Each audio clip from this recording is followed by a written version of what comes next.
महादेव. तर मित्रांनो, आता आपण वाराणसी प्रयागराज एक्सप्रेस हायवे आहे आणि आपण चाललेलो आहे आता विद्यांचलला, जे की 51 शक्तिपीठापैकी एक शक्तिपीठ विद्यावासिनींचं त्या ठिकाणी दर्शन करण्यासाठी. तर पाहू शकताय पूर्ण कोहराच कोहरा आहे.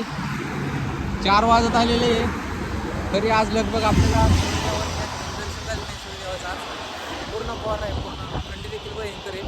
जॅकेट वगैरे घातलेले चाललो आहे. आता थंडी वाजत आहे पण बघूयात. अजून लगभग आपण 30 किलोमीटरचा प्रवास केला आहे दुपारपासून. दुपारी 2:30-3 वाजता निघलो होतो वाराणसीवरून काशी विश्वनाथ त्या ठिकाणी. तर आता बघूयात 45 किलोमीटर अजून दाखवतो. बघूयात जेवढं होईल तेवढं चालवायचं आहे आणि थांबून द्यायचं आहे. पोचतं लवकर. महाराष्ट्र देखील लवकरात लवकर यायचं आहे. आतुरता आहे महाराष्ट्र येण्याची. लवकरच पोचणार आहे. तर चला भेटूयात लवकरच. हर हर महादेव, सीताराम.